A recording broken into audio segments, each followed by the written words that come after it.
morning students, myself Rajeshwari Devi Rathore, assistant professor in history. आज का हमारा topic है सांप्रदायिकता का विकास। तो पहले हम लेंगे सांप्रदायिकता के उद्भव के कारण। यदि हम सांप्रदायिकता या हिंदू मुस्लिम मतभेदों के लिए उत्तरदायी तत्वों अथवा कारणों को तलाशने की चेष्टा करें, तब यह निष्कर्ष निकलेगा कि इसके लिए ब्रिटिश नौकरशाही, कांग्रेस तथा सांप्रदायिक मुस्लिम राजनेता सभी उत्तरदायी थे तथा आधुनिकता के विकास ने भी इस समस्या को उभारने में सहायता दी। भारत में सांप्रदायिकता का उद्भव और मुस्लिम लीग की स्थापना ब्रिटिश सरकार के आशीर्वाद से हुई थी। मुस्लिम लीग की स्थापना अखिल भारतीय कांग्रेस का राजनीतिक क्षेत्र में विरोध करने के लिए हुई थी। लंदन के प्रसिद्ध समाचार पत्र द टाइम्स ने इसकी स्थापना का स्वागत किया था और 1908 ईस्वी के वार्षिक अधिवेशन में मुस्लिम लीग ने जो मांगें प्रस्तुत की वे कांग्रेस की मांगों के सर्वथा विपरीत थी। तो अब हम लेंगे सांप्रदायिकता के उद्भव के कारण क्या क्या परिस्थितियां रही कि सांप्रदायिकता का विकास हुआ। पहला, अलीगढ़ कॉलेज की घटना।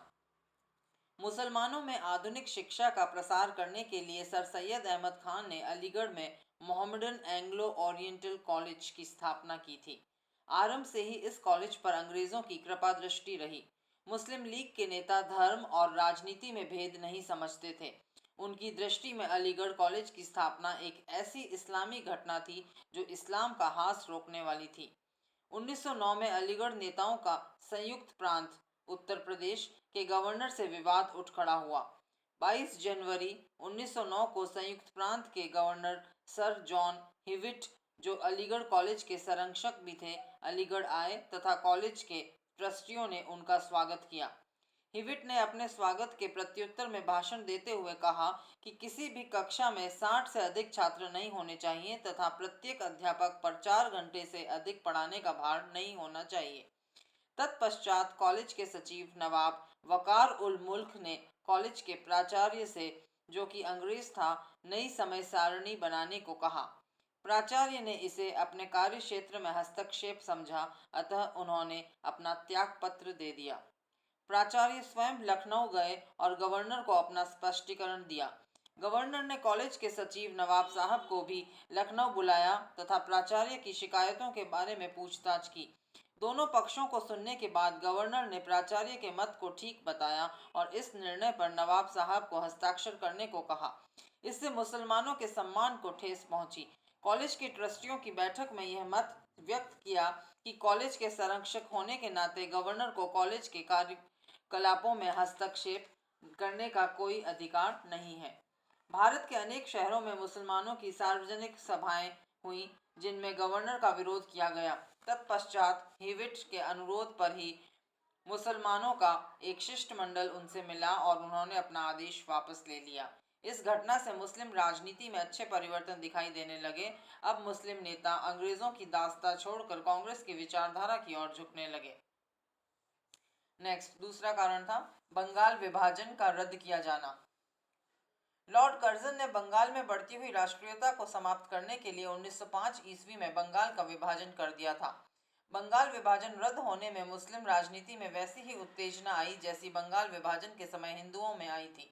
बंगाल विभाजन के रद्द होने से मुसलमान भला कैसे खुश हो सकते थे, जबकि लॉर्ड कर्जन ने उन्हें बार बार समझाया था कि पूर्वी बंगाल मुसलमानों की भलाई के लिए बनाया गया है, किंतु अधिकतर मुसलमान इसे स्वीकार करने को तैयार नहीं थे। मार्च 1912 ईस्वी में लीग का कलकत्ता में अधिवेशन हुआ।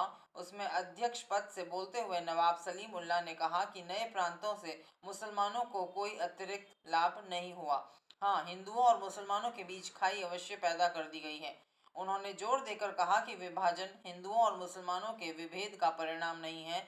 विभेद तो तब पैदा हुआ जब अंग्रेजों के विरुद्ध किए जाने वाले क्रांतिकारी अभियानों में मुसलमानों ने हिंदुओं का साथ नहीं दिया। अध्यक्षीय भाषण में हिंदू मुसलमानों के बीच खाई पाटने की उत्कंठा इच्छा व्यक्त की गई। इस प्रकार मुस्लिम लीग पर से अलीगढ़ सांप्रदायिक नेतृत्व समाप्त हो गया। राष्ट्रवादी मुसलमानों ने ब्रिटिश सरकार की स्वार्थपूर्ण नीति कुटिल इरादों को भांपकर अपनी भावी रणनीति तय करने में ही अपना हित समझा। नेक्स्ट अगला कारण है अंग्रेजों द्वारा खलीफा का विरोध। तुर्की साम्राज्य के सुल्तान को विश्व के अधिकांश मुसलमान अपना खलीफा अर्थात धर्म गुरु मानते थे। ऐसे मुसलमान खलीफा के प्रति निष्ठावान होते थे, न कि उस राष्ट्र के प्रति जिनके वे नागरिक होते थे। लेकिन अपने देश में खलीफा की प्रतिष्ठा दिनों दिन घटती जा रही थी। 1908 ईस्वी में तरुण तुर्की क्रांति के फलस्वरूप सत्ता क्रांतिकारियों के हाथों में आ गई, लेकिन तुर्की साम्राज्य की गैर तुर्क जातियों में असंतोष बना रहा। बाल्कान राज्यों की गैर तुर्क जातियों में असंतोष बढ़ता जा रहा था। 1911 ईस्वी में इटली ने ट्रिपोली पर आक्रमण कर दिया और अब तुर्की साम्राज्य का विघटन निश्चित रूप से आरंभ हो गया। अंग्रेजों की सहानुभूति तुर्की और तुर्की के सुल्तान के प्रति बिल्कुल नहीं थी, क्योंकि बाल्कान राज्यों में तुर्की द्वारा ईसाइयों का संहार किया जा रहा था, किंतु भारतीय मुसलमानों की सहानुभूति तुर्की के साथ थी। अतः भारतीय मुसलमानों में अंग्रेजों के विरुद्ध भावना उत्पन्न होना स्वाभाविक था। भारतीय मुसलमानों ने अनुभव किया कि अंग्रेजों की विदेश नीति इस्लाम विरोधी है। अंग्रेजों की तुर्की और खलीफा विरोधी नीति से भारतीय मुसलमान बड़े क्षुब्ध हुए और उनमें अंग्रेज विरोधी भावना उत्पन्न हो गई। नेक्स्ट अगला कारण है समाचार पत्रों का योगदान। तुर्की कांड के कारण मौलाना मोहम्मद अली के मन में तुर्की के प्रति महान आदर और अंग्रेजों के प्रति घोर घृणा उत्पन्न हो गई। 1912 ईस्वी में उन्होंने कॉमरेड नामक एक अंग्रेजी साप्ताहिक समाचार पत्र निकाला। वे अपने समाचार पत्र में तुर्की के समर्थन में खूब जोरों से लिखने लगे। प्रथम विश्व युद्ध के दौरान कॉमरेड में तुर्कों को क्या करना चाहिए शीर्षक से लेख निकाला। सरकार ने समाचार पत्र बंद करने का आदेश दे दिया। कुछ समय बाद उन्हें पकड़ लिया गया और जब तक युद्ध चलता रहा वे जेल में रहे।